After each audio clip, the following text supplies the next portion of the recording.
Selamat pagi saudara-saudara semua. Selamat bertemu kembali dalam Renungan Bina Iman GKI Klosis Solo pada hari ini. Mari sebelum kita membaca dan mendengarkan satu renungan, kita berdoa terlebih dahulu. Bapa di surga, terima kasih untuk kesempatan saat ini. Kami selalu saja Engkau memberikan kepada kami hal yang baik untuk mengisi diri kami dalam kebenaran firman-Mu. Kami mohon berkat-Mu dalam nama Kristus. Amin. Saudara yang dikasihi oleh Tuhan, bacaan kita untuk hari ini Kitab Nabi Yesaya pasal 26 ayatnya yang pertama sampai dengan yang keempat. Pada waktu itu, nyanyian ini akan dinyanyikan di tanah Yehuda. Pada kita ada kota yang kuat untuk keselamatan kita. Tuhan telah memasang tembok dan benteng. Bukalah pintu-pintu gerbang supaya masuk bangsa yang benar dan yang tetap setia, yang hatinya teguh. Kau jagai dengan damai sejahtera, sebab kepadamulah ia percaya. Percayalah kepada Tuhan selama-lamanya. Sebab Tuhan Allah adalah gunung batu yang kekal. Berbahagialah setiap orang yang mendengar firman Allah, yang merenungkannya dan yang melakukannya. Saudara-saudara semua, tema kita pada saat ini adalah yang hatinya teguh, Tuhan jaga. Saudara, siapakah yang dimaksudkan dengan yang hatinya teguh? Barangkali kita suka berpikir, yang hatinya teguh adalah mereka yang hebat, mereka yang kuat, mereka yang sangat luar biasa.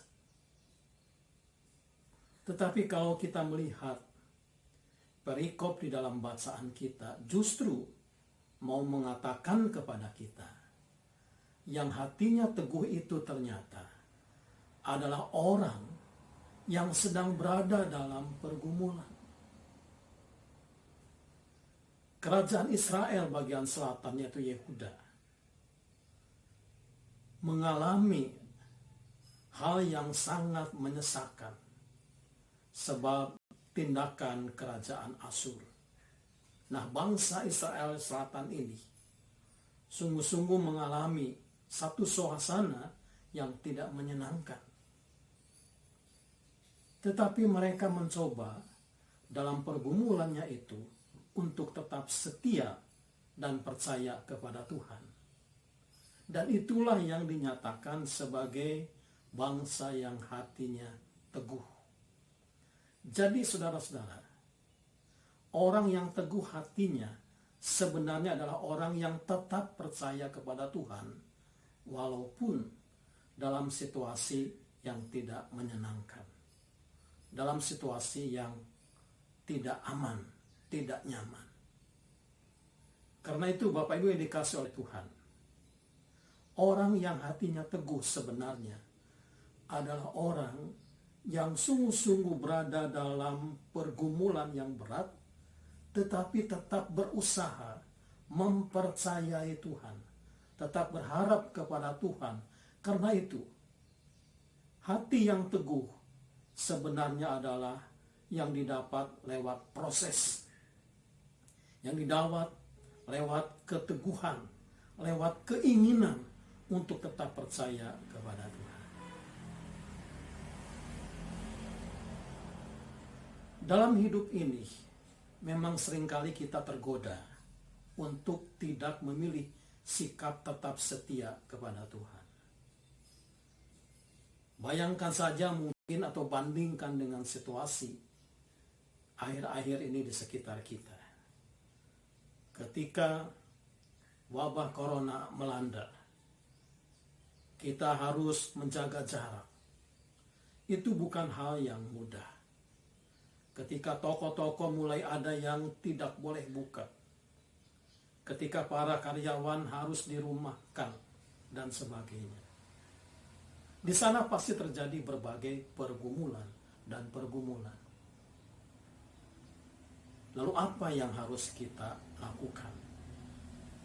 Nah, ketika kita berhasil mengatasi pergumulan itu, itulah yang dikatakan kita memiliki hati yang teguh, karena kita tetap percaya kepada Tuhan.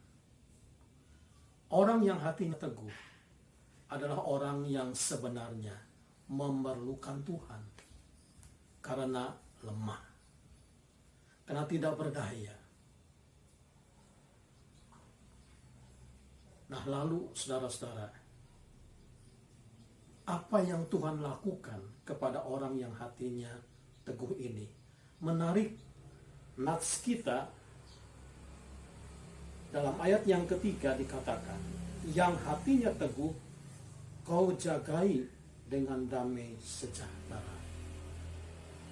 Ini kesaksian dari penulis kitab Nabi Yesaya yang lewat pengalaman melihat bahwa Tuhan menjagai orang yang hatinya teguh. Yang menariknya adalah mengapa harus dijagai dengan damai sejahtera? Kenapa tidak dikatakan misalnya menjagai dengan harta benda yang melimpah, dengan popularitas yang meninggi, tapi damai sejahtera? Ada yang menarik memang sesuai dengan bagian ini. Nah, karena masih dalam suasana Paskah, saya akan mencoba untuk Bapak Ibu semua kembali memperhatikan bagaimana Yesus menjumpai murid-muridnya setelah bangkit. Di dalam Injil Yohanes dikatakan, kalau Yesus datang menjumpai murid-muridnya yang sedang ketakutan, maka dia mengucapkan damai sejahtera bagi kamu. Itu berarti damai sejahtera mau mengingatkan kepada murid-muridnya bahwa ia ada, bahwa ia hidup, bahwa ia hadir. Sehingga di Alkitab kemudian dikatakan, mereka kemudian menjadi orang-orang yang penuh dengan sukacita. Bahkan Thomas pun menjadi orang yang percaya, bahkan siap diutus. Jadi, damai sejahtera justru mau menandakan kehadiran Tuhan. Ketika mendengar kata-kata damai sejahtera bagi kamu, para murid tahu di situ Tuhan hadir. Tuhan yang hidup ada bersama dengan mereka. Bapak Ibu yang dikasihi oleh Tuhan, karena itu di dalam hidup perjuangan kita, biarlah kita selalu akan ingat bahwa damai sejahtera Tuhan sebenarnya selalu menjaga anak-anaknya. Bahkan hampir tiap detik Tuhan memberikannya. Saya ambil contoh bahwa hidup Kristen itu seperti permukaan dari satu jam. Jam itu ada dua jarum, yang panjang dan yang pendek. Yang pendek mungkin mau mengatakan kepada kita tentang ketaatan kita. Apakah kita mau berdisiplin untuk melaksanakan kehendak Tuhan? Jalannya pelan-pelan karena memang mungkin berat. Tetapi jarum yang panjang, jalannya lebih cepat. Bahkan seringkali melewati jarum yang pendek. Dan itu mau menggambarkan tentang kemurahan Tuhan. Mau menggambarkan tentang bagaimana Tuhan itu melingkupi kita dengan rahmat-Nya, dengan kasih-Nya, dengan damai sejahteranya. Di tengah-tengah kita begitu lambatnya untuk mencapai tujuan kita. Ilustrasi ini mau mengatakan kepada kita Tuhan sebenarnya selalu ada bersama dengan kita. Itulah sebabnya Tuhan mengatakan yang teguh hatinya bukan dijaga dengan yang lain, tetapi dengan damai sejahtera. Kehadiran Tuhan, Dia yang hidup selalu ada. Karena itu, di tengah-tengah pergumulan perjalanan kita, ingat selalu, damai sejahtera Tuhan itu selalu datang dalam hidup kita. Tinggal apakah kita peka atau tidak. Bahwa damai sejahtera, kehadiran Tuhan itu ada dalam kehidupan kita. Tuhan memberkati saudara semua. Sampai bertemu dalam kesempatan yang lain.